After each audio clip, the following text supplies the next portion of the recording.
Hey, and welcome to another installment of Catching Up with Chris, Jake, and Sam. I'm Sam. I'm Chris. And I'm Jake. And so let's go ahead and revisit where we've been since last week. Any developments in your guys' life? No. No, not really. All right, cool, because I've just about had the same stuff Awesome. going on. I'm so glad that we're sitting in this basement waiting to record the next podcast. Yeah, it was the entire time. Just no pants. Yeah. Candles lit. Hiding behind Chris's drum set. The entire... I was actually in the bass drum. Yeah. But no. That's why it was giving me a thud. Yep. I kind of feel like this week is kind of like calm before the storm week because we've got like Guardians of the Galaxy, and of course none of us went to Comic-Con, and a lot of announcements were there. I know Jake's been like popping a boner every 5 seconds about the new Mad Max trailer. Dude, everyone, I'm going to do that thing where everyone pause this podcast right now and go watch it. Because it's official. Like, it's not like leaked footage or grainy, someone that filmed it. Yeah. It's like official trailer of the movie. And it's like, I'm a huge Mad Max fan. Like, it's one of my favorite series of films ever. And Tom Hardy's my favorite actor on the planet. And so the fact that he played my favorite Batman villain, Bane, and now he's playing one of my all-time favorite characters is pretty awesome. And the trailer is like, if you're a fan, especially like the Road Warrior era Mad Max stuff, like it starts off with a bang. It's pretty awesome. And of course the Batman v Superman stuff I'm really excited for too. You know, but Mad Max, whoa. The Batman v Superman stuff, Dawn of Justice. Like everything I saw on it, I was like, ugh, because none of it, like you said, none of it was the official stuff. Yeah. Unlike the Mad Max, I hate the one of the things that I hate most about not going to Comic-Con is that like half the stuff that people post about it is like, oh hey, this is some cell phone footage from Hall H. I'm all the way in the back row, but I took a picture of the TV screen, and it's like the worst quality stuff ever, and all you hear is woo from all the fucking nerds that are there. I'd be screaming if I was there. I mean, I probably would be too. I'm not saying that that's. I said that so. I was like, I'd be screaming if I was. I would probably golf clap, knowing me. Yeah, I mean, but I don't know. Well, I the mean, only thing worse is actually going there and having to be like stuck in there with all the people. Well, the funny thing is, like, I was working that day at the comic shop, and I was going to grab like a bagel at Dunkin' Donuts. And that's Dunkin' Donuts has bagels. Well, that's very important because I was walking there to get a bagel. That's Were you important. walking on sunshine? Not quite. I was walking. Nah, not quite. And and so it was actually like a real. I was shitty checking day. my. No, it was fine. I was checking my phone because I knew it was Saturday. I knew it was going to do a lot of announcements and stuff. And they had just posted the first picture of Wonder Woman. And I was like, holy crap, like, I still had work to do, and I was just, like, kind of walking around in circles. I was like, oh, my God. And then this, for me, of course, like, obviously I'm looking forward to the Mad Max movie in 2015, like, my most anticipated movie of 2015, easily. It's been like that since they ever first announced it way back when Tom Hardy got cast, whatever. But, like, Batman v Superman, for me, it's like, I'm kind of joking, like, Al Pacino and freaking De Niro meeting in Heat. It's like finally getting to see the two of them together. And this is how much... Granted, they're only like together for a handful of minutes in Heat. Well, yeah, I know. But like, it was the idea of like, Buzzkill. And so, but then we got, what was that one, the movie they did together? Like the Righteous cop Kill. one? Righteous Kill. And then... It's terrible, by the way. Yeah.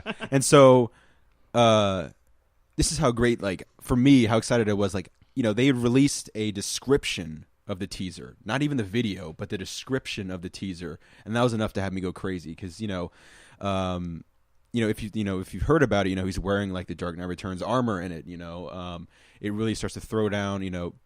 Superman is literally in the bat signal. Not blocking it, but he is in the way of the bat signal when it's turned on, and his eyes are glowing red, and Batman's eyes are glowing white, and it's freaking going crazy. And so for me, I love hearing all this stuff. Like, I was so excited for Saturday to roll around because I wanted to see the pictures. I was waiting for the trailer for Mad Max, and luckily that didn't disappoint whatsoever. And of course, all the Marvel announcements were cool too. Though they didn't announce they didn't really announce their movie slate. Everyone, though, I expect them to announce it at the Disney Expo. That's where they tend to go bananas over that. But yeah, so those were the big announcements for you. Yeah, I mean, granted, like I said, the two big ones were, Batman and Mad Max. But so how does Dunkin' Donuts figure in all this again? Why was it so important that it was a bagel? Oh, because I was like standing in line there. Like, I had to give you guys a mental image of what I was doing. You know what? I appreciate that. It really and it was a wheat bagel, buttered and toasted because they were out of plain. Ugh. So it wasn't bad, actually. I ate it like a couple hours later because I kind of forgot I had it. But you were so excited. Well, I like went back to the shop. I was like, everybody! And I was like, gather around. Let me read you the description of the teaser trailer. I was like, it's like shaman. Like people would come in and they'd be like, oh, Jake heard what happens. I was like, gather around, everyone. Here's the description of Batman v Superman, Dawn of Justice. Dawn of Justice. And the funny thing is, like, there's still like 2 years till the movie comes out. Yep. So there's a whole nother con that's going to come until they have other images and stuff. But it's cool. Like, this is the start of. I mean, actually, they've been releasing images for a while, but the fact that that means it's going to be like a year of post production. Yeah, there's gonna be a lot of stuff. But give or take. Yeah, I've been like annoying these guys all day, like talking about the Mad Max trailer because I finally got to see it today and it was really awesome. Yeah. I'm really excited. I mean, to your credit, it was very cool. Yeah, it's pretty cool. Yeah, cool. You know what? If you didn't pause the podcast when he said pause it, I say pause the podcast just right pause now. it anyway and watch it again. I know. Yeah. I mean, it's way better than this podcast. You get to stop. You get to see Mad Max stomp on a lizard without looking at it, which is like I've never seen Batman or Superman do that. Yeah, yeah. Probably because they care about animals. There is a bunch of Scott Snyder issues where Batman straight up like punches a horse. That's true. I haven't seen Speaking of violence towards horses, you guys should check out Hercules. I recently watched Hercules, and by recently I mean like last night. Nice. One of the opening night showings. Well, I think you were the only one since last week who's seen a movie that's different, but right? I think yeah, so. Yeah, I think so. Anything. Yeah, but there's a scene where a guy is charging him on a horse, and the Rock Hercules drops down to one knee and puts his hand underneath the horse, cups the balls, basically cups the balls, and then whoa, and flips the horse while the dude's riding on it. Yeah. So he just flies forward. It's awesome. Speaking of The Rock, is it official that he's Shazam? He didn't announce it. I hadn't heard that. I've heard all, but like it actually being official because he said this thing where he's like just as powerful as Superman, and all you have to do is say the word. Where it's like, okay, Shazam, like or Black Adam. I feel like because he has that kind of like, color. Well, I think the reason he would be a great Shazam would be he's kind of got that inner kid kind of spirit. Like you can believe that it's like 12-year-old, 11-year-old Billy Batson says Shazam and he's the Rock. I mean, not the Rock, he's Shazam. You know what I mean? Like I can. See I would if he is Shazam, I would love for them to do the Captain America. The thing that they did with Chris Evans have to the make Rock him on a skinny kid's body, the Rock's head. Yeah. Have a guy Rock. That's just like a twig, but the Rock's face with the Rock's face, and he gives Black Adam the people's elbow, and he's lightning just like, bolts flying he's everywhere. like Shazam and bow. He's got the Rock's body. What Shazam is cooking. Now, Chris, you're the only person among the three of us that's actually been to San Diego Comic-Con. Yeah. And you do not speak. You have no intention of returning. Yeah, like if I was going, like I would go. Like I'm not foregoing San Diego Comic-Con ever, sure. Ever again. Like I'm not saying to hell with San Diego Comic-Con, but I have no intention. Like I there's no interest. Yeah, well, like there's a whole bunch of issues that I have with like just like it's near impossible to get tickets. I think I heard that they're no longer doing like whole weekend passes. You have to get individual days. Damn. Yeah, and like I tried going in like 2010 or 2000 or I tried going a couple years ago. And you had to be online at their website. Here, since we're in the East Coast, you had to be there. You had to be logged on at noon, and I'm sure the site crashed. Yeah, everyone was getting on at the same time, and I wasn't capable of buying a ticket because it was already sold out by the time that I was at the front of the line. Thankfully, like my friend was already like at the register, and like it was like, hey, how many tickets would you like to get? And I was like, hey guy, I can't get a ticket. And he was like, oh, okay, I'll add a ticket to my thing. And he was able to get me a ticket there. And then ultimately I wasn't able to go anyway because that was when I moved to New York, and so I couldn't 2 years ago. Yeah, and I had no money to travel. But yeah, like the memory of trying to get that ticket, and like then like the one year that I did go, 2008, like it was just so packed full of people. Sure. And like regardless of like, oh, these guys are nerds too, you know, it's cool. Like, I was just like, I don't like large crowds, regardless of, you know, who's there. Yeah, like, it's kind of the, you know, the big reason there's multiple reasons why I only have a Thursday pass to New York Comic Con this year. The big reason being all the other days sold out. But but Thursday is always my favorite. I love Preview Day because you get most of the exhibits already set up. A lot of the people are already in Artist Alley, and it's the least busy of all the con days. And it's not Kid Day like Sunday. Is that Kid Day? Yeah. I didn't know. Yeah, that's where they program all of their like family-friendly panels and stuff like that. Or rather, they don't program anything that's not family-friendly. So no Garth Ennis crossed panel. Yeah, no furry panels. No. Well, it's kind of a toss-up between My Little Pony panels now, I guess. Depending, I mean, you're a My Little Pony fan. I'm sure you can speak to the fact that not everybody that likes My Little Pony, you know. Yeah. Yeah, you don't have to be a brony to be an old adult male that likes My Little Pony. Yeah, that's because it's a well-made show. It's well written. Why are you looking at me like I'm not judging anybody? Because you're the one that was giving me shit. I'm just looking at you for having a Pinkie Pie doll. I didn't say no. Fred gave it to me. You told me. I mean, you could have thrown it away. But I mean, you told me. This is a collector's item. Oh, it's made by the Tie Company. Oh, well, then there you go. Maker of Beanie Babies. Yeah. Seriously, I think everyone knows what Tie does. Well, I mean, say anyone like currently 10 years or above knows what Tie makes. Right.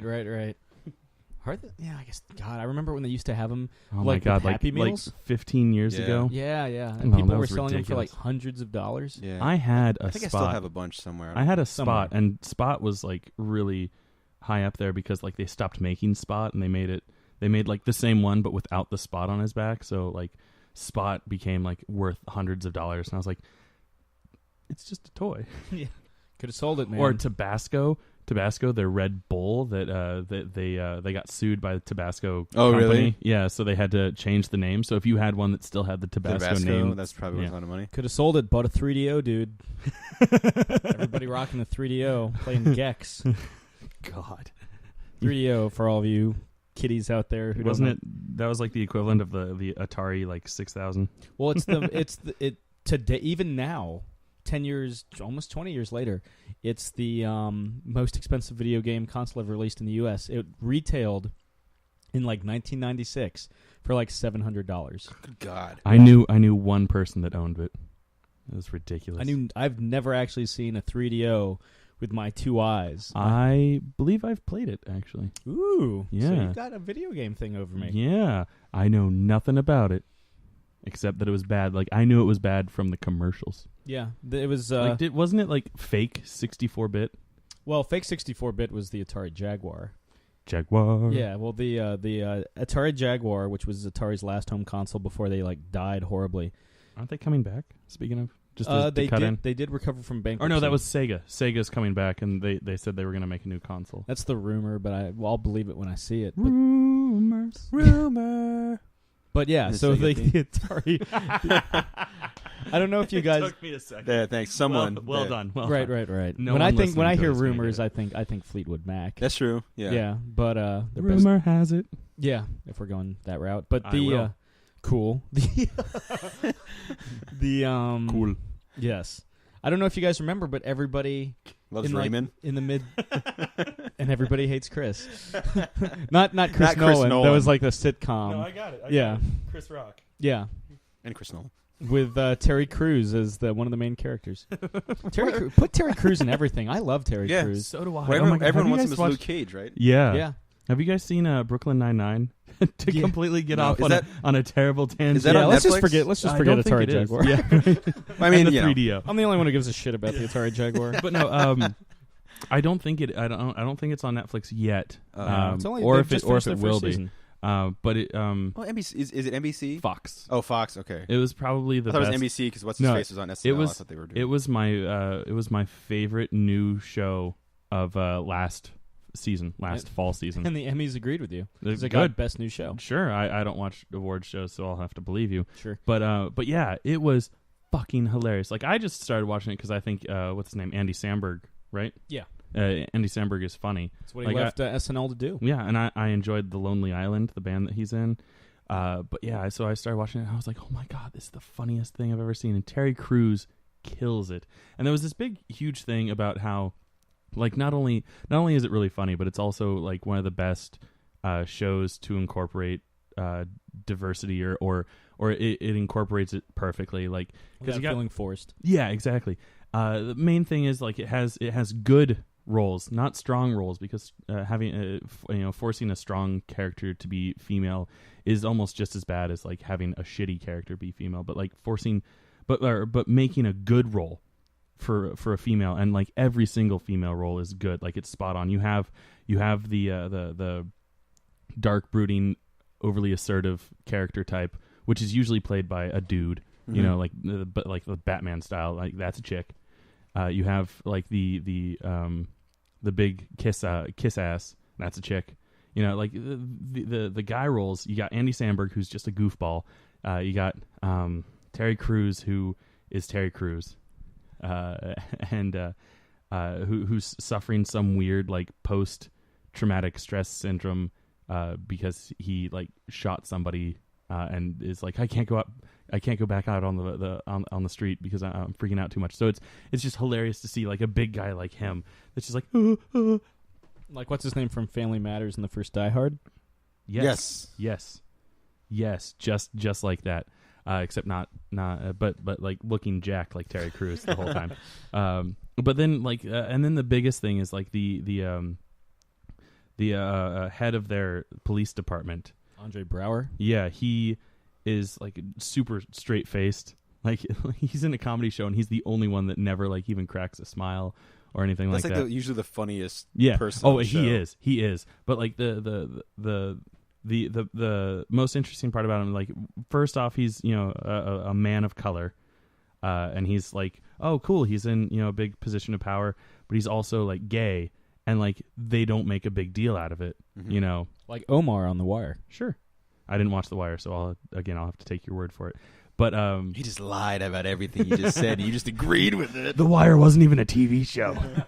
But yeah, so like, yeah, I was reading this thing online that was talking about how like how great why it's the great, you know, or why it should be considered one of the greatest shows on television, and because it takes all this, you know, great diversity and whatnot, and like shows that it's not a big deal. Yeah. So it's a big deal by not being a big deal, you know. So that, and it's fucking hilarious, you know. I highly, you know, 2 thumbs up and my big toes, you know, 5 stars all around. I don't think that there was a bad episode in their first season. Oh wow, nice. Yeah, that's saying a lot for me, because is usually that a 30-minute or an hour long? 30. Just like 30 Rock. Nice. Yeah. What's funny, speaking of like hilarious shows, I've been rewatching Scrubs. Such a good show. Yeah. Just not counting the intern season. Well, I mean, I'm watching from the beginning, and I'll watch the whole thing again. It's a med school. Interns was a web side quell. Right. My bad. How dare you? God. And yeah, I mean, so you are making up everything. You don't know shit. The Wire doesn't actually exist. I've been next. You're gonna say it was filmed in Baltimore. And I've been watching from the beginning. I mean, I've done it, you know, once or twice, and you know, like I said last week, you know, watching, you know, Wish I Was Here probably helped start me wanting to watch that show from the beginning again. I just think it's a really clever, quirky kind of show. It kind of got a lot of like the sitcom elements and almost like cartoon elements of the sound effects and like the, you know, the little zany noises and the zany characters. And how many times can I say zany? But then, you know, 3. Yeah. Okay. Yeah. And then, but then you know, throw these curveballs that are like super intense, you know, really. I think the episode, I can't remember the actual episode number, but it's the episode where they say 1 out of 3 patients die. Oh, yeah. And so you have these 3 patients, and you're like, okay, one of them's going to die, and in the end of the episode, all 3 of them die. Mm-hmm. And they say, well, sometimes it just doesn't work out like that way. And so you have like these really funny moments, but then you have like these like crushing kind of, you know, dramatic real life kind of situations, like and MASH. Yeah, you know, really, and there's a lot of moments where a lot of like people I've talked to who either worked in the medical field or have loved ones or, you know, really good friends who work in the medical field who say like out of all the shows they've watched, like medical shows, like Scrubs is the most accurate. Maybe not for like all the medical things that are happening, but what it's like to be in that environment. Actually, I have read that it is the most medically accurate. Like, it's better than Grey's Anatomy. It's better than ER, which is weird about ER because, like, I've been watching that too, and it's not funny, but I've been watching that from the beginning. Michael Crichton, the author, who's actually was a doctor. I didn't realize that until I started watching it recently because I started buying him at. Yeah, you see his name pop up in the credits, and you're like, "Oh, he executive. What medical consultant?" Yeah. And he'd been like trying to get that made for a while. Yeah, I feel like ER did for the medical field what The West Wing was to politics, like a show that it made it interesting. Well, and where the profession wasn't necessarily the highlight. Yeah, like it's about people that just happen to work in that field. Well, that first pilot, what the hell? the first pilot. Well, Star Trek had too. The pilot of that show, I think, is at least 2 hours long, and that will drain you watching that episode. Not because it's boring. For ER? Yeah. Oh my God, because it starts off, it's a 24-hour shift.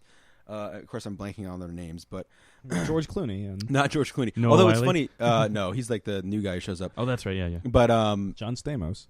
he's not even in it yet. Everyone shut up. About ER for a second. Stop talking to me. But it's 24-hour shift about how these doctors are asleep in their little cot, and then they're woken up and they're like, so and so has trauma, blah blah blah, and like imagine waking up like when you're you kind of get like little naps here and there, and waking up and someone basically yelling at you saying, how do you save someone's life?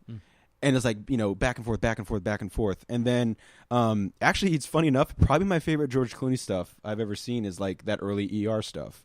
There's a great, put him on the map. In the first episode, I think it is, where he comes across a woman who obviously like beat her like infant child, and like George Clooney drops the hammer. Like, she's like, I'm a lawyer and you can't talk to me that way. And he just like, like you really like George Clooney, like you root for this guy like big time because he has that X factor, that charisma. So yeah, I don't know. I've been watching ER too. So cute.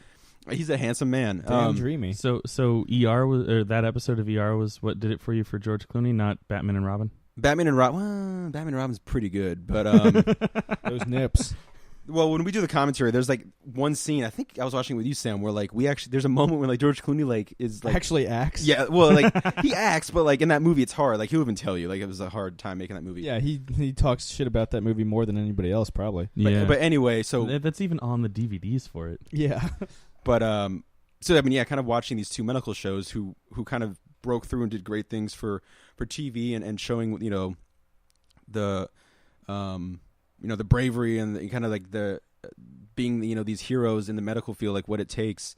But kind of like at times opposite ends of the spectrum, but at times they meet that same thing with like MASH. All great shows, they can have a fine line between the comedy, but then showing sometimes the savagery and sometimes the real heartbreak of working in that profession. And like these people do this. Like this is their job. I mean, it's those kind of shows when they're done well are some of the best around. Easy. How are you doing? Like marathoning like both of those shows. Like, are you getting a good amount done? Like, well, ER no, because I only actually owned the first season. Uh-huh. I remember watching it sporadically while it was on, because it was on for like 15 seasons. Yeah, and I do remember watching the finale. One, because it was ER, and I would watch it with my mom sometimes. And I remember Alexis Bledel was like on the finale of the show. She's one of the last crop of doctors. Exactly, yeah. And I actually John Stamos. Actually, he comes in a little John before. Stamos. Tea time with John Stamos. Stamos status. The drummer for the Beach Boys, John Stamos. Which is actually a thing, by the way. It actually is. And Uncle Jesse and the Rippers. I'm actually a fan of the Gilmore Girls, like for real. And so, yeah, I was like, oh, cool, she's on the show. Anyway, so I've only have the first season so far, and I've been kind of watching through that. But Scrubs is something I'll put on, like, when I'm falling asleep at night, or just kind of like in the background, or just to watch an episode, because it's just really great stuff. And I don't know, I really miss that show. It was awesome. I ask because I think it was last week we started talking about like Star Trek. Yes. And I was like, all right, you know what? I'm gonna actually sit through, because as I've resumed, right? As I mentioned to you guys, like I had never actually like watched the whole original series. I've never watched any of the series all the way through. You wanted to get to that one point, right? And you got there. For the original series, I wanted to watch Amok Time, which is the premiere. Premiere of the second season. And because of the way my mind works, I was like, well, that means I have to watch the entire first season. Well, so the completist, yeah. Yeah, so I watched the entire thing. Got to stuff in there. Got to see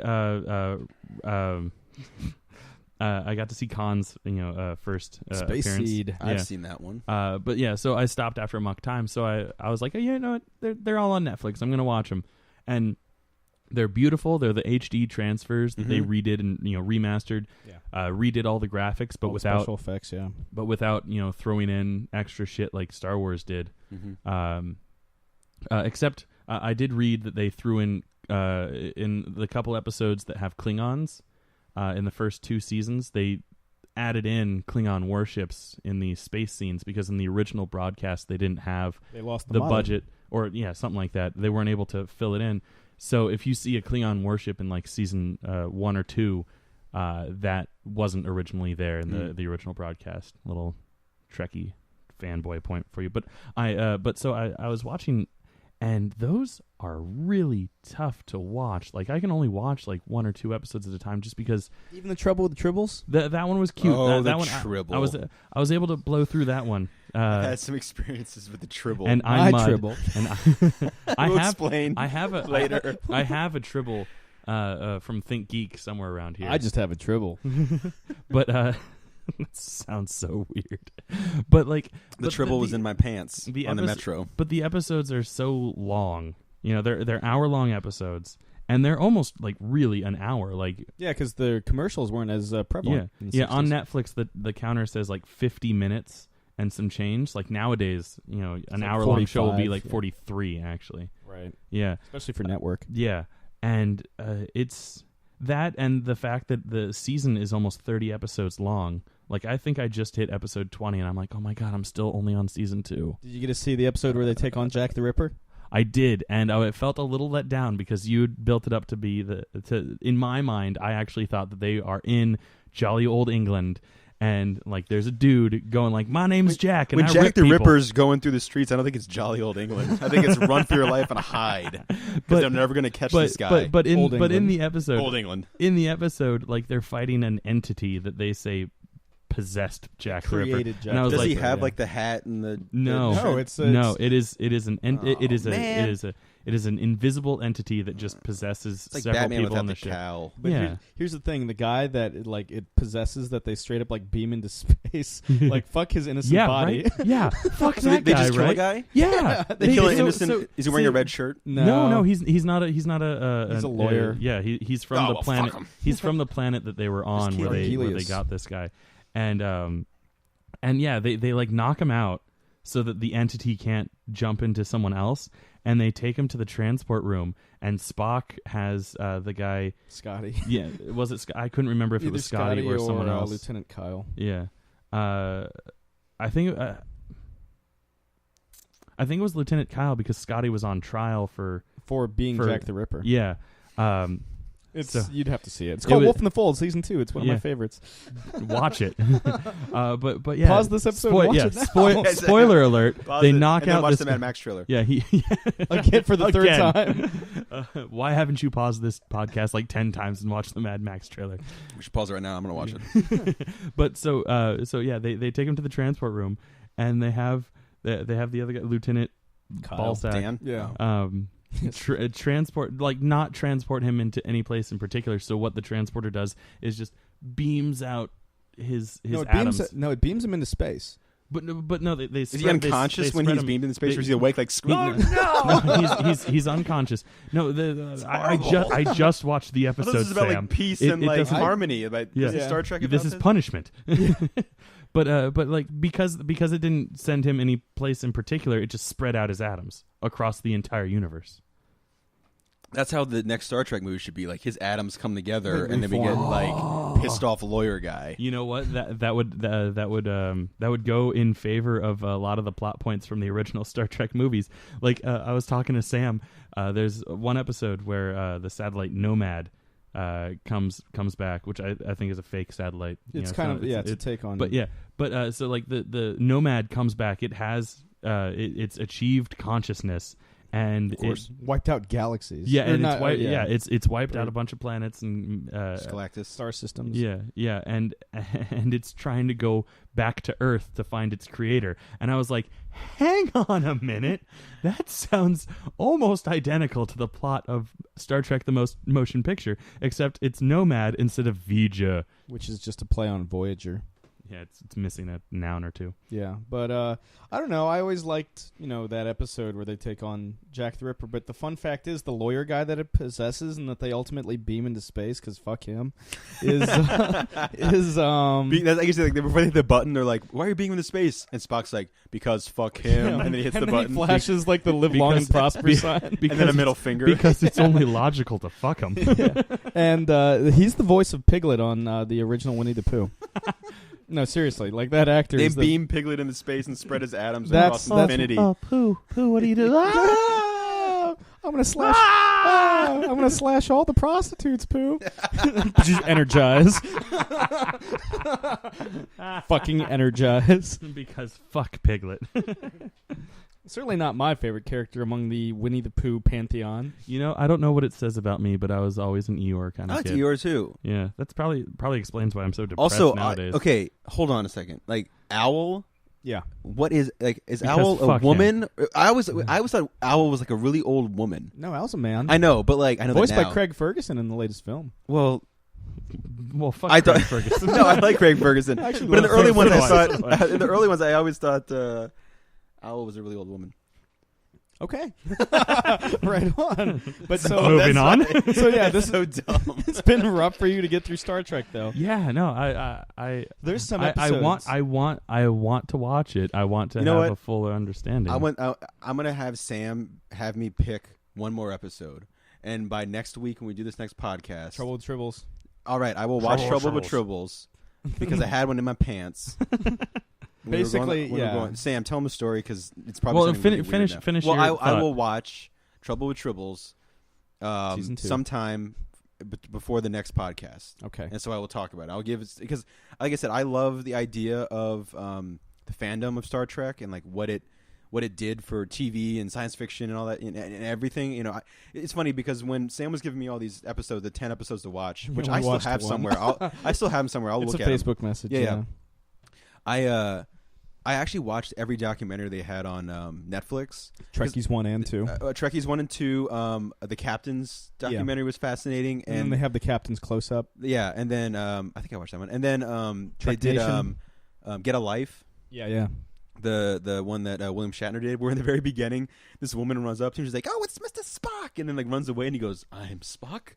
Looks at the camera, but like that kind of stuff fascinates me. Just like insulted. Well, it's funny because like I like that like William Shatner now is like seems like he like really embraces it, and I think that like the fans love that. You know what I mean? Like to have someone one of the funniest things he did was actually one of the things that upset the fans most. But he was on like Saturday Night Live or something like that. This is where the documentary gets its title. Oh, it opens with that. Yeah, and because guys, it's just a TV show. Yeah. Get a life. And so I guess early on he wasn't comfortable with it, but I love his fascination with it now. He wanted everyone to know him from T.J. Hooker, which he's directed several episodes of. He was like genuinely fascinated with the fandom of it all, and I find that more interesting than the actual TV show. And he gives himself a hard time for directing Star Trek V, The Final Frontier, which a lot of people say is the worst Star Trek. Is that the one film. With the whales? No, it's Star Trek 4. The one with God? Yes, it's the one where they find God in space. Why does God need a spaceship? Yes. It was, you know what? I didn't mind that one. Yeah, I didn't mind it either. And it's also very much in line with the whole Gene Roddenberry hates God stuff. Yeah. Well, that I keep saying every episode where they're like, "Oh, we've gone to this planet that's very advanced. Oh, the people here act like they're gods, but they're not gods. They're people. They're mortals. Let's violate the Prime Directive. Yeah, let's violate the Prime Directive and destroy their whole theological structure because God doesn't exist." How many times has the Enterprise killed God? God, like every other episode. Yeah, as you're now rewatching. Yeah, that's like. Did you see the episode where they beam down on Eden and they straight up are basically like? At the end of the episode, they're like, I guess we're the snake. I guess we're yeah. I was like, wow, okay. Let's not even have you're like, oh, look, Greek gods and goddesses. No, this is the Judeo-Christian God, and we are shitting on him too. They have the Enterprise. No God is off limits. That's I think the episode with there's an episode where they face a vampire cloud. That's the episode with the highest amount of red shirt deaths. You'll love it. What is it with the clouds? I think if Gene Roddenberry were still alive today, he would have a huge problem with like the cloud. Well, Roddenberry, because like if it's not God, it's a cloud that they're fighting, like a space cloud. Roddenberry was at once both, at least in my opinion, one of the best and worst things about Star Trek. Well, they had a documentary about it. Didn't his son make a documentary? I think it was on Netflix. Trying to understand like what his father created. That was really interesting. A documentary about him because again, not growing up with Star Trek, learning about him and seeing, like you're saying, the good and the bad, the influence. I guess when they were doing, well, after the failure of the first movie, they took Roddenberry. Like he no longer had creative control. Didn't the guy who wrote the second one didn't know anything about Star Trek? Yeah, that's why they brought him in, and that's the most famous one of them all. Wrath of Khan. Well, what the writers did, Sam told me the other day, like what the writers did for Wrath of Khan is they went back and they watched every single episode of Star Trek, and then that's why they chose to be like, hey, whatever happened to this Khan character? Like, yeah, you know, we had Ricardo Montalban. Yeah, he's a great actor. Pecs. And you know what? I love this place called Chippendales. We can get a whole bunch of these dancers to come in and be his perfect humans. And like hell, doesn't Spock like tease Khan coming back at the end of that episode anyway? Yeah, at the very end of the name of the episode, it's a season 1 episode. It's called Space Seed, and it gets its title, yes, as in that kind of seed. And the at the very end of the episode, they exile Khan and his people down on this, at the time, is like a lush jungle planet, with the intent that like you have your own world to take over because there's no like intelligent life on it. Knock yourself out. And as you know, the Enterprise is flying away, Spock turns to Kirk and he's like, "It'll be really interesting to see in several years what the seed that you've planted, what fruit it bears." And then, you know, fast forward 17 years, and it was that long. Yeah, holy crap! And you find out that in the ensuing incident, and in over that nearly 2-decade gap, Kirk never visited Khan to like see how he was doing, and one of the planets in the space system in that solar system blew up and made that lush jungle planet an arid desert planet. And most of his people got... Yeah, didn't it change, like, the orbit and it got, you know, closer to the sun or something like that? Yeah, and that's why it's all deserty and somehow has, like, those weird worms that make people crazy. Well, I remember those are, like... Those that part is crazy. Out. Yeah. Like, that ear looks fake as shit. You know, was it Chekhov's ear? Yeah, it's Chekhov's ear. That's a good band name. Yeah. Chekhov's ear? Yeah, better than Chekhov's gun. I like that and the no-look lizard stomp from Mad Max... Fury Road, coming 2015. We pause the podcast and watch it again. In 2015, The Mad Rule the World. And watch Wrath of Khan. And then watch Rule by Mad. And then watch the Mad Max trailer again. And then watch Mad Max and then Road Warrior, but not. But yeah, whoa! One of my roommates. Beyond Thunderdome is actually like a fine movie, if you don't include it in the series. No, you can't even go that far. Not a fan of that one. Sorry. Can't you just get beyond Thunderdome? I do by not watching it. That seriously was one of my old roommates in college's favorite Mad Max I'll film. be down, like, if you guys want to, like, when around the movies come out, I'll watch that one, but, like, I don't like that movie. Sorry. You got the Gypsy Acid Queen running Thunderdome. He means Tina Turner. Yeah, because she was the Gypsy Acid Queen in Tommy's the Who, or The Who's Tommy. Tommy's the Who. And then you got Master Blaster, who's probably the greatest character in the series other than the really Gimp. Two characters. No. Who runs parts of town? No. I made a mistake mentioning this movie. I don't like it. The first two are like classic action masterpieces. I love them, but I love them. I think I got. And then Mad Max like escapes with all the children. Sorry, except for that one that gets lost in this like sandstorm. Well, fuck him. The Peter Pan analog that gets killed off. If you like the third one, that's fine. Go ahead and hit pause on the podcast. Go ahead, hit pause, watch it, and then watch the Mad Max Fury Road coming 2015, starring Tom Hardy and Charlize Theron, and then watch it again, and then make some tea. With Mad Max. Charlize Theron's in dude, she's the one with like the shaved head. Sorry, I was watching it on your cell phone. How dare you not notice it? Well, I've watched it a bunch of times. No, but I knew that from way on. Like they have the front cover of Entertainment Weekly, right? The two of them. Yeah, the Comic-Con edition. I read that. You should. You should at least look at that. Pause the podcast. Go buy it. Look at Entertainment Weekly. That's the name of this week's episode. Pause the podcast. with a link to the Mad Max Fury Road. Yeah, that's the. Well, also the game's coming out. It's actually not going to be a podcast. It's just going to be a link to the link trailer. to there is no podcast. I mean, to be fair, and I've mentioned this Don't before, tell Harry. there is a Mad Max video game. It's called Fallout 3. No, but there's like an actual Mad Max game coming out. Yeah. Where it's like actually Mad Max. Mad Max New Vegas. And you run someone over in the beginning of the trailer, and it's awesome. It doesn't look. Yeah, that's all you needed. No look, lizard stomp. No look, lizard stomp opening up for Chekhov's ear. But you've watched Intermission by T with Eric Bond. Even though speaking and going back to Chekhov's ear, even though you've never watched all the episodes of Star Trek, you've seen all 12 films. Yes. Okay. Yes. You didn't need any of that primer. They stood on their own. Fair. Yeah. Okay. Yeah. Yeah. Because is your favorite Wrath of Khan? Yeah. Yeah. Out of all, is 12. it like not even close? Like definitely not your favorite. No.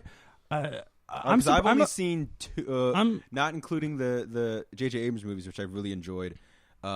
Two. Yeah. 2 and 3. Wrath of Khan, Search for Spock. Wrath of Khan, Search for Spock. Yeah, no. Actually, oddly enough, a lot of my friends who are big Trekkies don't agree with me. But my next favorite movie after Wrath of Khan is actually Generations. Like, I love Generations. I don't know. Explain that one, please. I don't know what's in that one. That one is the first next gen movie. It's the first one with Picard and his guys. Okay. And it actually the climax is. Which they filmed simultaneously with the last season of Next Generation. Sure. Must have been long working days for those guys. Yeah. Seriously. Yeah. But the climax has Kirk and Picard team up to fight Malcolm McDowell. Is that when Kirk dies? Spoiler.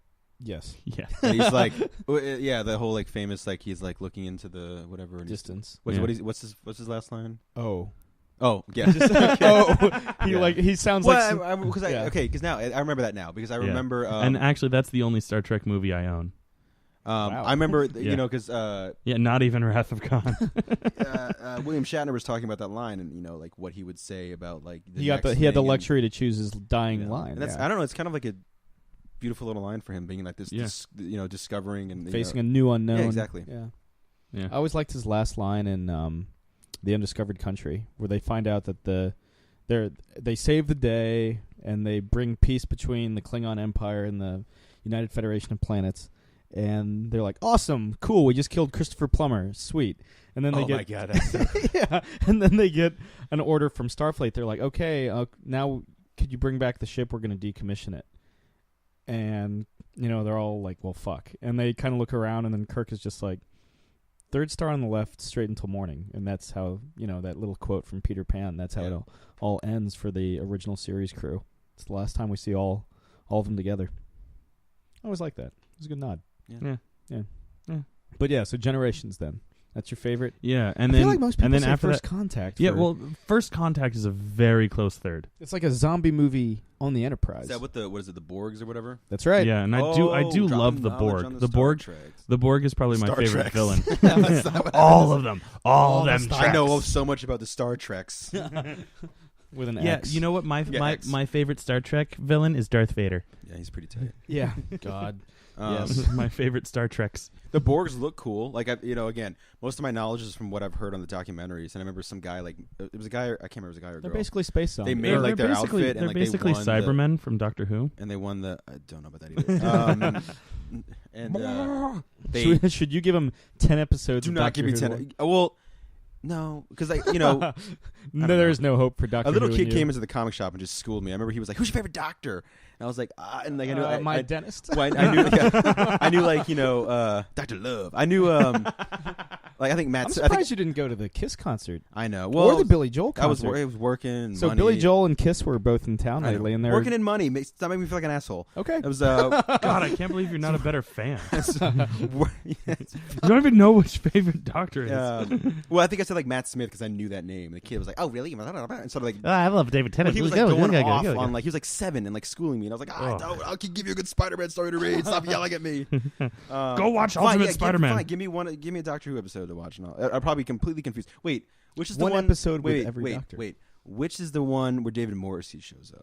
That is the next Doctor with David Tennant. because I Christmas fucking special, love David Morrissey. One of David Tennant's he's Christmas the best specials. part. I will say it right now. My favorite part of The Walking Dead easily, and he's spoiler, but he's dead. Doesn't show up until what, halfway through season 3? No, not halfway. Because does he play the governor? Yeah. Ah. I don't know shit about Walking Dead. His characterization of the governor is so much. I mean, the book, he's just like straight evil, which is fine. Like, it works in the book, but he looks evil right off the bat. You know, there's not something's not right about him. Looks like Captain Hook in the book. He does, but I mean, his design's cool, but like, and his turn from like kind of good host to bad guy is so like quick, masterful. Yeah. Oh, I'm gonna chop off your hand, Rick. Which still hasn't happened. Yeah, they thought, but like his turn as the governor on the TV show was really cool. So that's all I gotta say about that. So I'll watch. I'm probably more super confused, but I'll watch that episode because David Morrissey. Actually, I think you could probably watch that because, like I said, it's a Christmas special, so it's kind of like a one-off. Yeah, Christmas specials. Who's the doctor during that one? That's David Tennant. David Tennant. Yeah. Who's your favorite doctor? My favorite doctor is Christopher Eccleston. Number 9. Number 9. He's the one that kickstarted the new Doctor revival series. This is gonna be. You're gonna probably fucking hate me for this. Is the movie I want to point him out, and he's in the fucking G.I. Joe movie, right? Yes. Yes. Okay. Yeah. That's like he's in a bunch of other stuff. I know who he's talking about. Yes, he's Destro. Destro. Yeah. They will know me as Destro. That's fine. That's fine. That's fine. At least you weren't like done to me? You were like at least you weren't like, oh, he was the guy in Gone in 60 Seconds. Yeah. It doesn't rain, but it pours. No, what's that one line? He's like, I've finally taken my right place along the other. He says his name or whatever. Yeah. He's like, and then he's McKellen. Yeah, the McCullen clan, and like. Joseph Gordon-Levitt's like, what should I call you? And he's like, call me Destro. And it's just like, what the fuck? Everybody forgets Joseph Gordon-Levitt is Cobra Commander in that movie. You know what? Because I saw 5 Days of Summer, Yes. before that movie, and I loved it.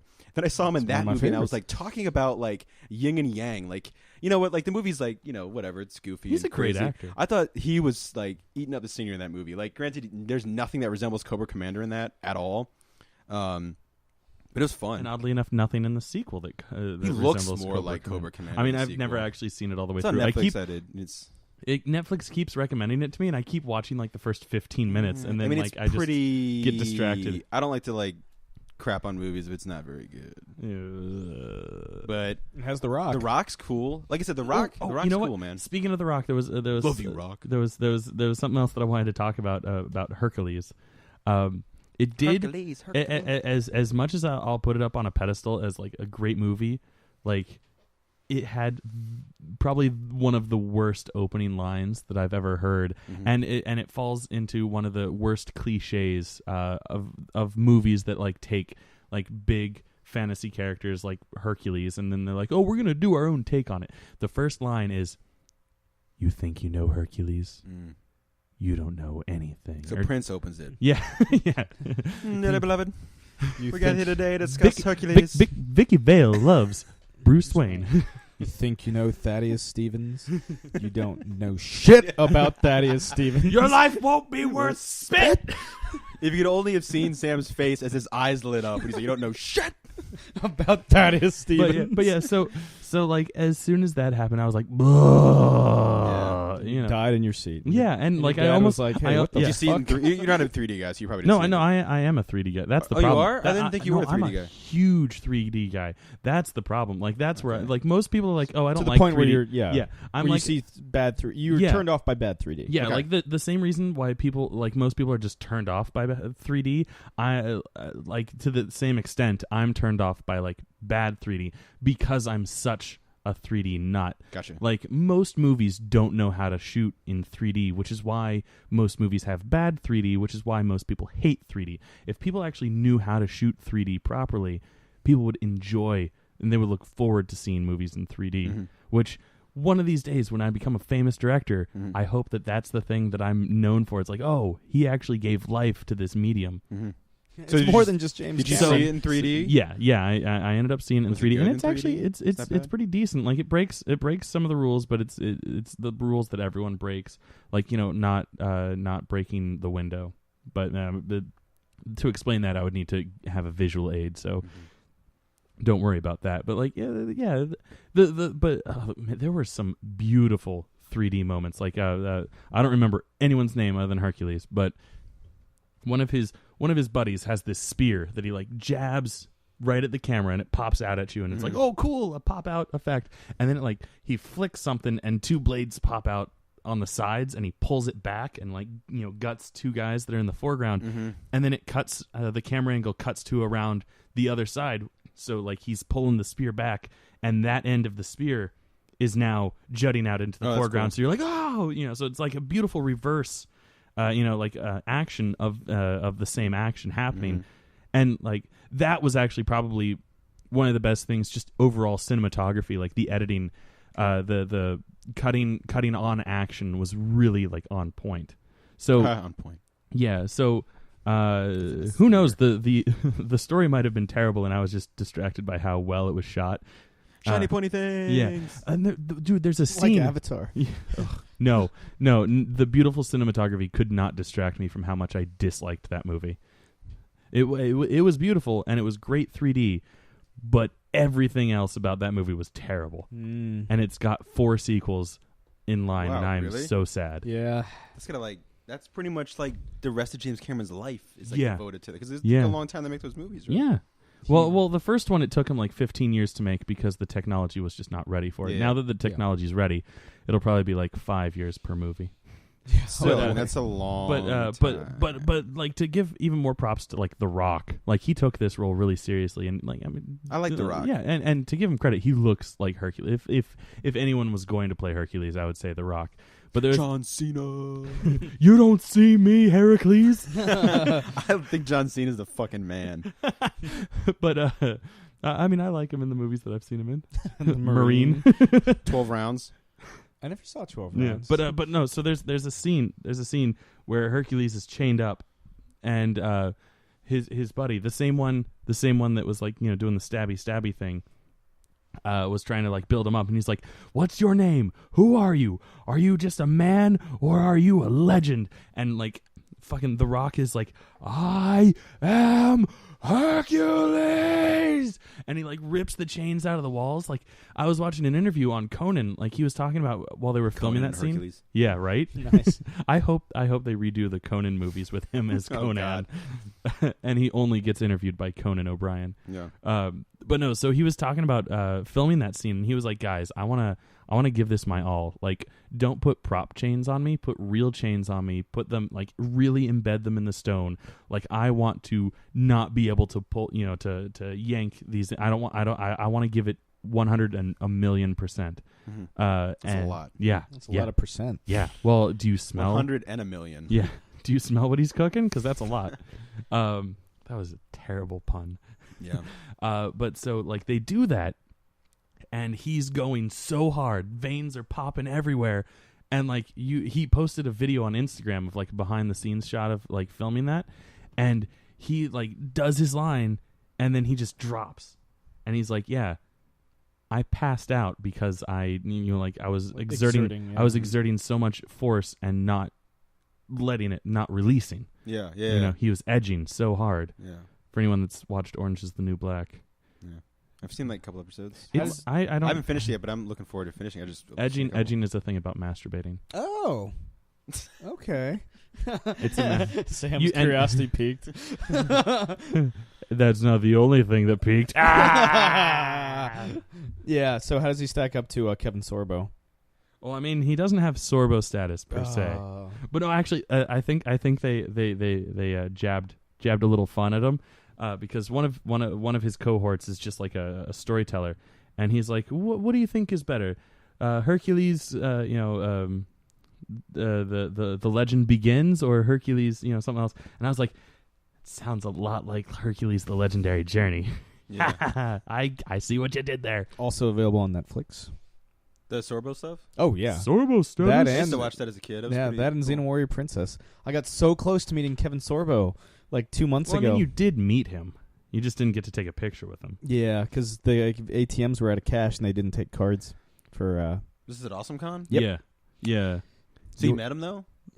In passing. Yeah, you were like, we met Jason Mewes. Remember that? I actually was thinking about that when we were looking at Trad Moore's... Yeah, at Baltimore Comic-Con last year. Art book, and it was Trad Moore's one of my favorite comic artists out right now. Currently drawing Ghost Rider. Yeah, it's awesome. And we're looking through his stuff, and Sam goes, Jason Mewes, and like I think he's talking about Jason Mewes, like he drew Jason Mewes, and I'm like, that's not Jason. I don't see Jason Mewes anywhere. And I turn around, and Jason Mewes is like walking literally right behind us. And of course I'm the idiot. I'm like, Jason Mewes, and he's like, he's just kind of he's like, hey, what's up? And keeps walking. He's like in a rush to get somewhere, but I was just like, hey, how's it going, Jason? And you're like, oh my god, or no, you're like Jason Mewes. Jason Mewes. Well, I mean, I love like him and the Kevin Smith podcast and all that, all the stuff they do and stuff like the Smodcast stuff. So I was like, holy crap! And I've been listening to it, forever, and so. That was cool. That's the one celebrity I think I've bumped into like on the way. That and just being like, oh, Jason Mewes. Yeah, kind of like how I was with the guy that played Xander on Buffy. I just started that show. That's another show I just started. I've never seen an episode of Buffy until fairly recently. You know what's funny? Like he, the only reason why he started acting was because he had a terrible stuttering problem. Same thing with Emily Blunt. Yeah, and James Earl Jones too, right? Kind of. Probably. He got over. He had like stage fright or something, or public speaking, something or other. He got King's speech status. Yeah, something like that. And then he had Xander. He has a twin brother who would regularly stand in for him. Mm-hmm. And there's even an episode, on like I've only seen like the first 3. Yeah, episodes. It's in like the 5th or 6th season, I want to say. But Xander gets split into 2 people, Superman 3 style, and his twin brother plays the other. Oh, nice. Yeah, so no camera trickery, actual 2 actors. Actually, it's a lot cheaper, probably, and probably not as time consuming. Yes, and good. Just like Francis Ford Coppola's Dracula. Yes. Well, like all those practical effects are pretty cool. Oh, yeah, that's the best part of that movie. That's the best part. Oh, hands down, I love the production design. You don't think that Keanu Reeves is the best part about that movie? Is the castle far? I know where the bastard sleeps. The best acting. Dracula. Whoa. The best acting in that movie is Anthony Hopkins because he just like eats the scenery up. He doesn't show up until like an hour or so into the movie. I love him. Like the scene where I think I don't know. I think my favorite acting is Dracula's shadow. Well, I was gonna say my favorite, which is a mime. The shadow stuff's awesome, but it's when Dracula reaches for Keanu Reeves for the first time, and it's like his hands are like growing out to him and stuff. Like in the forest or whatever, in the carriage. That stuff's so cool. Yeah, the practical effects, like the eyes over the map and stuff. That stuff's so cool. And the battle scene was a whole bunch of like miniature puppets. Like silhouette puppets, just like that stuff is like awesome. Like that, nice. Like the skeletons in Army of Darkness. That was terribly ineffective for anyone listening to it because they didn't see my hand. We enjoyed it. Yeah, that was for your benefit only. Yes. Sorry, humble listener. In studio only. Yeah, I mean that's yeah. So, I feel like this episode has been very me and Jake heavy. Sam, do you want to say anything? No, he held his Star Trek stuff down. That's true. I did. I didn't get to talk about the Atari Jaguar. He did drop the ball sack on that one.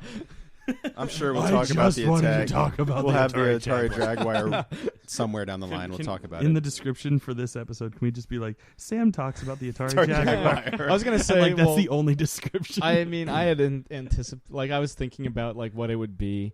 Like, and it was like, Chris Nolan denies the existence of, or at E.G. Nolan denies the existence of The Wire.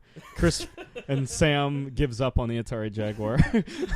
Gene Roddenberry hates God. Yeah. Well, I mean, to me, like, now that you open up that can of worms, I felt I never really resolved that one. Yeah, no, go ahead. I would love to hear you talk about it. Like, some of the worst episodes of Star Trek in the original series, watch out, Trekkies, are written by Gene Roddenberry. Like, you'll get to an episode in season 2 called The Omega Glory that will make you want to like probably like do something. It's a cool name. Yeah. That's our third band. The Omega Glory. Yeah. No Look Lizard Stomp's first album, Omega Glory. Yeah, it's one of the worst episodes of the entire season. Well, I heard that he was very overbearing, I guess, on like the Next Generation stuff. Well, yeah, for the first 3 seasons, like, and then unfortunately when he passed away, which like, oddly enough is the only episodes that I've seen. Well, I heard that it's unfortunate, but when he passed away, they kind of felt this like they could kind of move forward. And I mean, they could have a little more to do, kind of things, and the show kind of picked up, I guess. He didn't want there to be a lot of interpersonal conflicts on the Next Generation because he's like, well, in the future there wouldn't be interpersonal conflicts. Guess what? That doesn't make good television. If there's Did he ever like cameo on any episodes or movies or anything? No, not really. He never showed up in like for the theme song to the original Star Trek, which I hate, which is like laughably it's terrible. Yeah. Like, there was a contract stipulation that was like, if there are no lyrics written for this, Alexander Courage, the composer, got a bigger % of the royalties. So seeing that contract stipulation, Gene Roddenberry is like, well, it doesn't say anything about having to use the lyrics for the song. So he went and wrote unused lyrics just to deny Alexander Courage a greater cut of the royalties. So he's kind of a dick. We should get our hands on those lyrics and have that be the first song for. They're online, yeah. That's not a secret. They're have that be published. the first song for No Look Lizard Stomp. Yeah, the Omega Glory. But yeah, album in stores soon. Omega Glory. The and all those skimpy female outfits on Star Trek. That was his idea, because he was also kind of a pervert. He also went and... That's fine. In Next Gen, men wear those dresses, too. Yeah, in that episode where they find, the male pleasure planet. No. I mean male crew members. Oh, yeah. If you look in the background, male crew members have dresses on, too. Yeah. But, Next Gen, not original series. He also wanted to play up the sexuality of... Apparently, according to the showrunners for Next Generation, he had this entire, notebook filled with ideas about future sexuality and alien sexuality. And it's Gene Roddenberry, in your old age, you've gotten really obsessed with alien sex. I mean, who isn't obsessed with alien sex? I do play Mass Effect a lot. Jake saw my eyes light up. Yeah, I did. Oh, Commander Shepard. Oh, I'm the commander of the Normandy. Apparently, I sound like Al Pacino. Oh.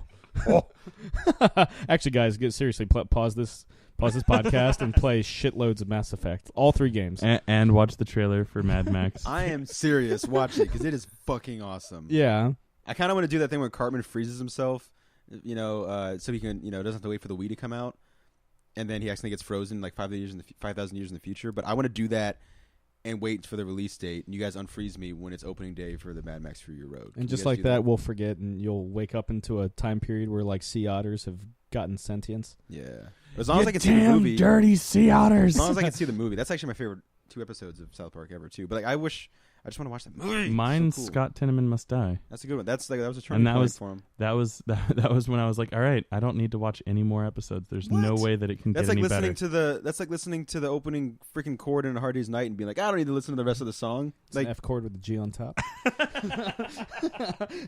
I want to say that wasn't a setup for Sam to say that, but I feel like it was. It's my favorite Beatles album. It probably was. Now, you haven't seen any of the Beatles films, have you? False. I own Yellow Submarine on Laserdisc. If you want to see the greatest fucking voice performance of all time, which inspired Mark Hamill's Joker, the Chief Blue Meanie is the best. Yes, I can totally hear that. I love that is the best vocal, glove, insane, glove, and just screaming and going inside. It's the best. I love that. Yeah. Glove, point, glove. It's so amazing. We saw that in the theater, and that's the best. That was actually the first time we met. Yeah, that was the first time Sam and I met, and I almost spoiled the surprise for it was Sam's sister's favorite Beatles movie because it came out. They had a one time only that just happened to be on her birthday last year, and I didn't realize. 2 years ago. 2 years ago. Wow. 2 years ago. Damn. Wow. And so I almost blew the surprise. I was almost like, we're gonna watch Yellow Submarine, but we didn't say that. But it was fun, especially. You're ready for this. To be able to see it in the big screen like that, the Chief Blue Meanie episode. I probably would have loved outstanding. That because that is. I mean, I haven't really seen any of the others, but that is. They're good, man. I watched half. I mean, they're freaking classics. I watched half of the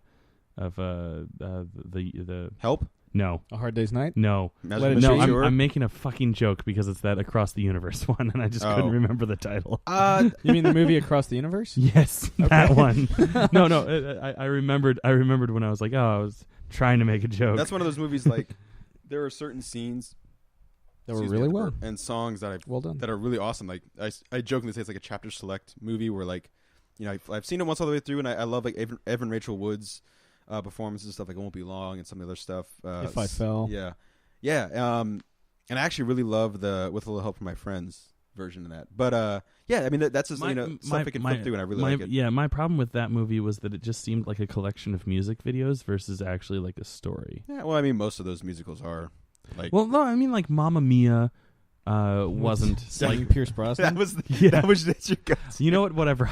I've seen it live. All right, not just the movie version. Okay. You know, I still like my trigger response to Mamma Mia in any form, even if it's just the with ABBA Pierce record. Brosnan. I'm just like, it's singing Pierce Brosnan.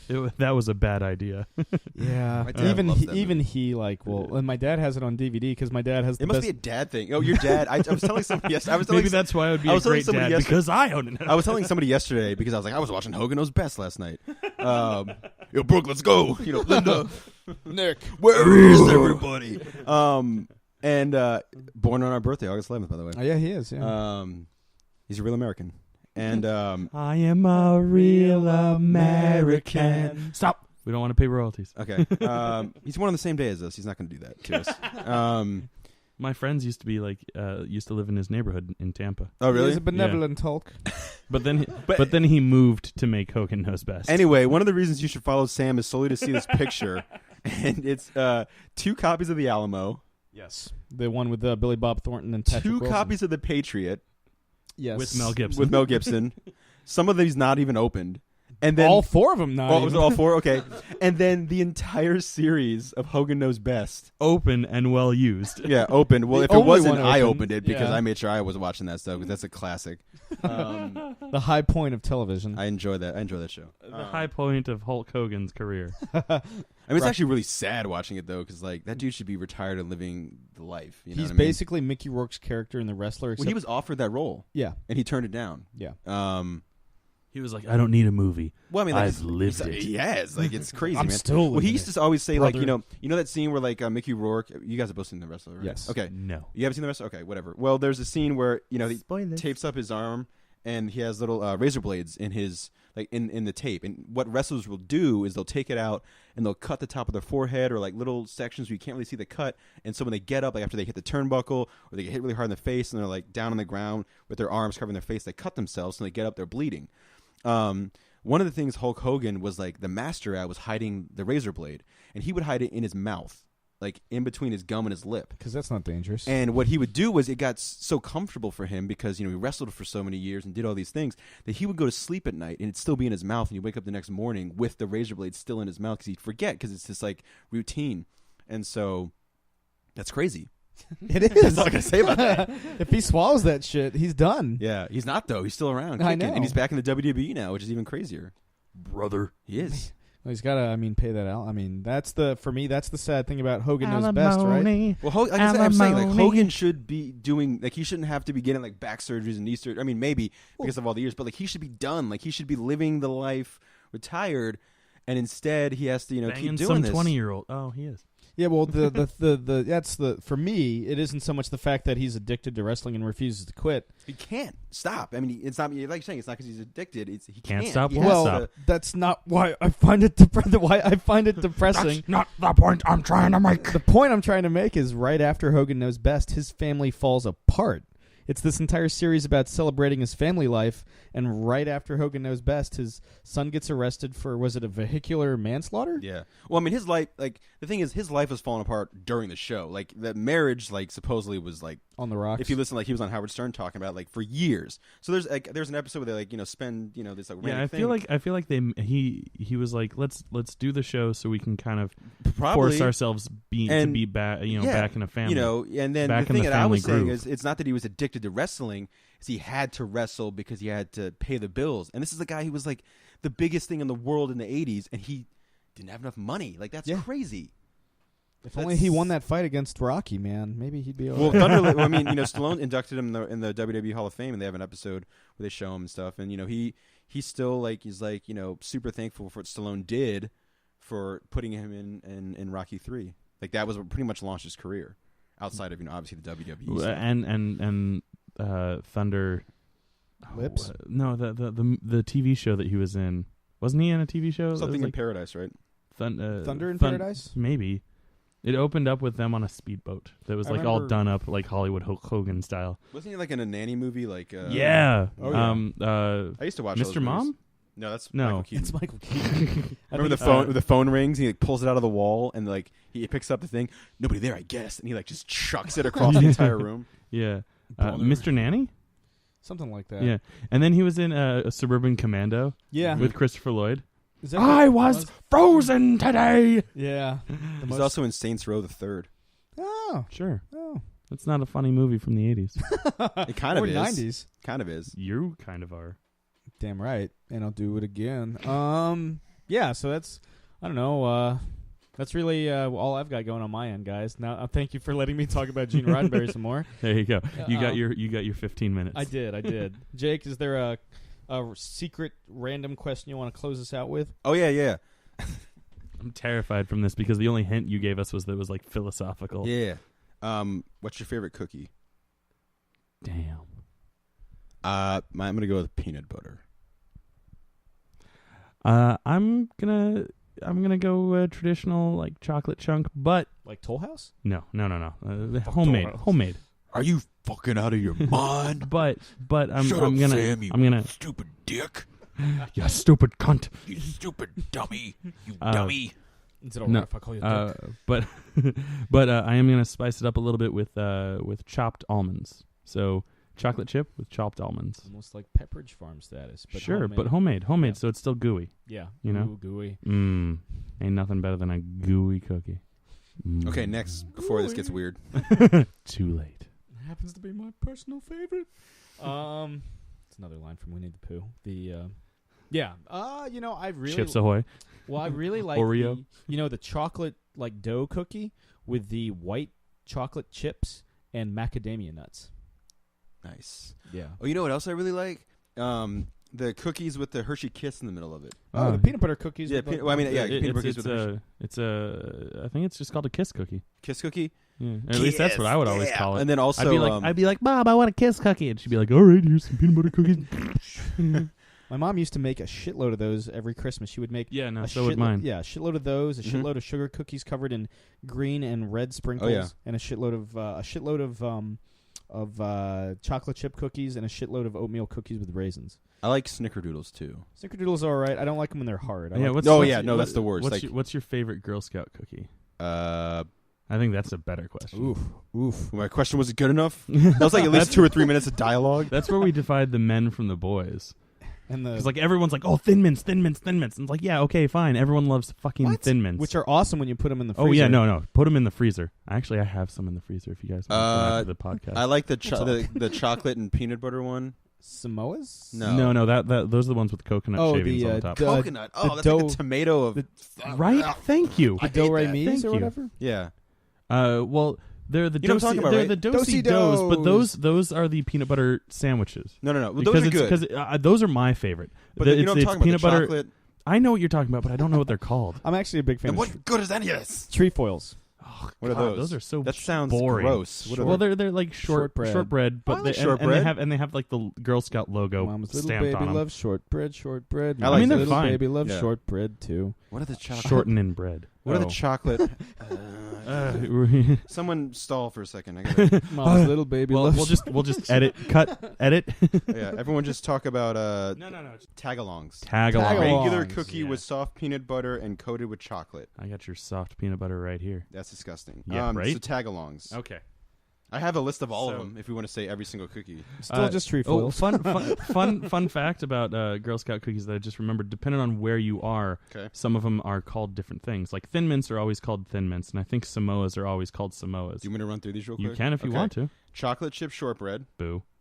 Cranberry citrus crisps. Ugh, that sounds disgusting. I don't think I've even seen those. Yeah, well, that might be one of the ones that's not available in our area. Do-si-dos. Yep. Woo! That was the milk caramel chips one, the dulce de leche. Dulce de leche. Yeah. Lemonades? What? Ugh. Oh, those are lemon cookies. Well, Yeah, I mean, I'm guessing. They're those aren't bad. They're called something else here. Shortbread cookie with a tangy lemon icing. Samosas. Samosas. Hey, let's go get some samosa cookies. Sounds delicious. Savannah Smiles.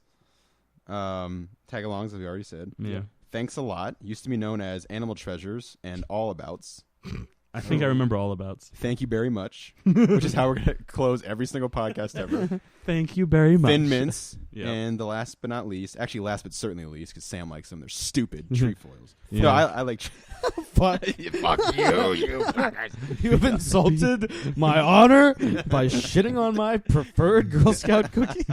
I like trefoils because too. fuck Sam. I like trefoils, but I just fucking The hate moral Sam. of today's story, and really every day's story, is fuck Sam Stone. Ladies. Okay. Oh yeah, okay. So yeah. All right. Well, it's the 30th anniversary of Purple Rain in theaters. Yeah. So go pause watch this. that. Pause this podcast and go watch Purple Rain, 3 times. and then watch the trailer for Mad Max I'm Night so Fury serious. I'm or so serious. Fury Road. Fury Road 2013, Night Fury. 2013, 2015 belongs to the mad. Yeah, that's yeah. Thank you very much. And go see Hercules because it's great. Sam, do you have anything that people should be doing before the next podcast? Or I mean, maybe Or something to watch or something to eat? Maybe eat some Trefoils. Trefoils. I would say Tree Soleils. I don't know what the hell. I don't know, Tribbles, dude, season All right, 2. I'll watch that. So- And then I'll watch the episode and we'll give you the background of why there was a tribble in my pants on the metro. Deal. Yeah. Okay? Yeah. Yeah. Tease the next episode. That's good. That's good. We just got to remember that shit. Yeah. We won't, but we, Yeah. Yeah. All right. Well, this has been another installment of Catching Up with Chris, Jake, and Sam. I'm Sam. I'm Chris. and I'm Jake. All right. See you guys next time. And Thank you very much. Thank you very much.